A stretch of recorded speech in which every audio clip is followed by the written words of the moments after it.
ಹೇಳಿರುತ್ತಾರೆ. ಆ ಪ್ರದೇಶದಲ್ಲಿರುವ ಆಚಾರ ವಿಚಾರಗಳನ್ನು ಜನಪದ ಕಥೆಯ ಮೂಲಕ ತಿಳಿಯಬಹುದು. ಎಲ್ಲರಿಗೂ ನಮಸ್ಕಾರ. ನನ್ನ ಹೆಸರು ಮರಿಯಮ್ಮ. ನಾನು 7ನೇ ತರಗತಿಯ ವಿದ್ಯಾರ್ಥಿನಿ. ನಾನು ಜನಪದ ಕಥೆಯನ್ನು ಹೇಳಲಿದ್ದೇನೆ. ಸುಮಾರು ವರ್ಷಗಳಿಂದ ಮತ್ತಿಕೆರೆ ಎಂಬ ಒಂದು ಗ್ರಾಮದಲ್ಲಿ ಲಚ್ಚಮ್ಮ ಅಂತ ಒಬ್ಬ ಅಜ್ಜಿ ಇದ್ಲು.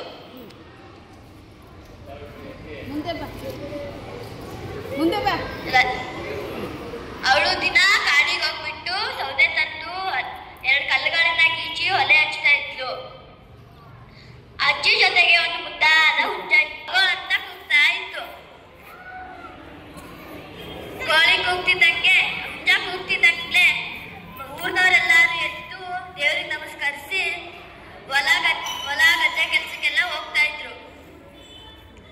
ರೈತರೆಲ್ಲ ಹೊಲ ಉಳ್ಮೆ ದನ ಕರುಗಳನ್ನ ಕರ್ಕೊಂಡು ಉಳ್ಮೆ ಮಾಡಕ್ ಹೋಗ್ತಾ ಇದ್ರು.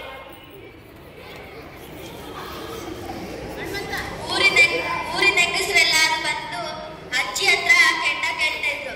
ಅಜ್ಜಿ ಕೆಂಡ ಕೊಡಜ್ಜಿ ಅಂತ ಹೋಗಿ ಅವ್ರು ಅಡ್ಗೆ ಮಾಡ್ತಾ ಇದ್ರು. ಹಾಗೆ ಊರಿನ ಹೆಂಗಸರೆಲ್ಲಾರು ಬಟ್ಟೆ ಒಗೆಯೋದು, ನೀರ್ ತರೋದು, ಪಾತ್ರೆ ತೊಳೆಯೋದು, ಈ ತರ ಕೆಲ್ಸಗಳನ್ನೆಲ್ಲ ಮಾಡ್ತಾ ಇದ್ರು. ಅಜ್ಜಿ ಊರ್ನವ್ರಿಗೆಲ್ಲರಿಗೂ ಕೆಂಡ ಕೊಡೋದ್ರಿಂದ ಅಜ್ಜಿ ಊರ್ನವರೆಲ್ಲರೂ ಅವ್ರಿಗೆ ತರಕಾರಿ, ಹಣ್ಣು, ಅಕ್ಕಿ, ಧಾನ್ಯಗಳೆಲ್ಲ ಕೊಡ್ತಾ ಇದ್ರು. ಹೀಗೆ ಎಲ್ಲಾರು ಖುಷಿಯಾಗಿದ್ರು. ಆದ್ರಿಂದ ಅಜ್ಜಿನೂ ಖುಷಿಯಾಗಿದ್ರು, ಊರವರೆಲ್ಲರೂ ಖುಷಿಯಾಗಿದ್ರು. ಒಂದಿನ ಕತ್ಲಾಗುತ್ತೆ. ಎಲ್ಲರೂ ಬಂದು ಎಲ್ಲ ಕೆಲಸ ಕಾರ್ಯಗಳನ್ನ ಮುಗಿಸ್ಕೊಂಡು ವಿಶ್ರಾಂತಿಗೆ ಬರ್ತಾರೆ.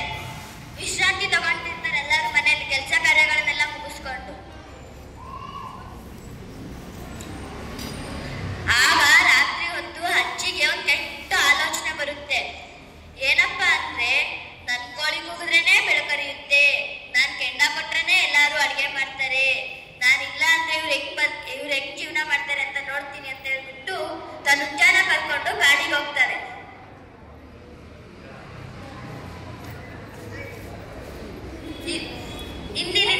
ಎಂದಿನಂತೆ ಎಲ್ಲಾರು ಊರ್ನವರೆಲ್ಲರೂ ಎದ್ದೇಳ್ತಾರೆ.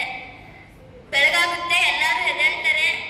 ಎದ್ದವ್ರ ಕೆಲಸ ಕಾರ್ಯಗಳನ್ನು ನೋಡ್ಕೊಂತಾರೆ. ದಿನ ಕೆಂಡ ಇಸ್ಕೊಳಕ್ ಬರೋರು ಬಂದು ಅಜ್ಜಿನ ನೋಡ್ತಾರೆ.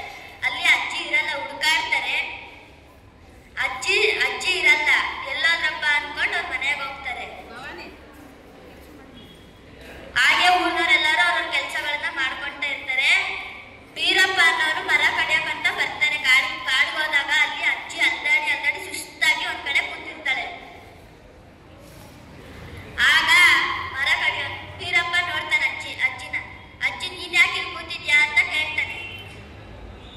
ಆಗ ಅಜ್ಜಿ ಹೇಳ್ತಾಳೆ, ಏನಪ್ಪ ಊರಲ್ಲೆಲ್ಲ ಬೆಳಕಾಯ್ತಾ, ಎಲ್ಲಾರು ಅಡ್ಗೆ ಮಾಡ್ತವ್ರ ಅಂತ ಕೇಳ್ತಾಳೆ. ಆಗ ಬೀರಪ್ಪ ಜೋರಾಗಿ ನಗ್ತಾನೆ. ಅಯ್ಯೋ ಅಜ್ಜಿ, ನೀನ್ ಅನ್ಕೊಂಡಿದ್ಯಾ ನಿನ್ ಕೋಳಿ ಕೂಗಿದ್ರೇನೆ ಬೆಳಕರಿಯುತ್ತೆ, ನಿನ್ ಕೆಂಡ ಕೊಟ್ರೇನೆ ಅಡಿಗೆ ಮಾಡ್ತಾರೆ ಅಂತ ಅನ್ಕೊಂಡಿದ್ಯಾ? ಊರವರೇ ಕಲ್ಲುಗಳನ್ನ ಉಚ್ಚಿ ಅವರೇ ಅಡಿಗೆ ಮಾಡ್ಕೊಂಡು ಎಲ್ಲಾ ಕೆಲ್ಸನೂ ಸ್ವಲ್ಪ ನಿಧಾನವಾದ್ರೂ ಎಲ್ಲಾ ಕೆಲ್ಸನೂ ನಡೀತಾ ಇದೆ ಅಂತ ಹೇಳ್ತಾನೆ.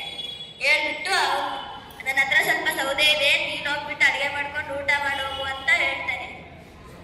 ಆಗ ಅಜ್ಜಿ ಹೇಳ್ತಾಳೆ, ಅಯ್ಯೋ ನಾನ್ ಅನ್ಕೊಂಡಿದ್ದೆ, ಅವಳು ಪಶ್ಚಾತ್ತಾಪ ಆಗುತ್ತೆ. ನಾನ್ ಅನ್ಕೊಂಡಿದ್ದೆ ನನ್ ಕೋಳಿ ಕೂಗಿದ್ರೇನೆ ಬೆಳಕಾಗುತ್ತೆ, ನಾನ್ ಕೆಂಡ ಕೊಟ್ರೇನೆ ಎಲ್ಲಾರು ಅಡಿಗೆ ಮಾಡ್ತಾರೆ ಅಂತ ಅನ್ಕೊಂಡಿದ್ದೆ ನಾನು ಅಂತ ಹೇಳ್ತಾಳೆ. ಆಮೇಲೆ ಅವಳು ಗೊತ್ತಾಗುತ್ತೆ, ಎಲ್ಲಾರು ಇರ್ಬೇಕು, ನಾವೆಲ್ಲರೂ ಒಂದೇ, ಯಾರಿಂದನೂ ಏನು ಆಗಲ್ಲ, ಎಲ್ಲಾರು ಇರ್ಬೇಕು, ನಮ್ಮಿಂದನೇ ಆಗುತ್ತೆ ಅಂತ ನಾವ್ ಅನ್ಕೋಬಾರ್ದು ಅಂತ ಅಜ್ಜಿಗೆ ಗೊತ್ತಾಗುತ್ತೆ. ಆಗ ಅಜ್ಜಿಗೆ ಮನವರಿಕೆ ಆಗುತ್ತೆ. ಇನ್ನೊಂದ್ಸತಿ ಎಲ್ಲಾರು ಒಂದೇ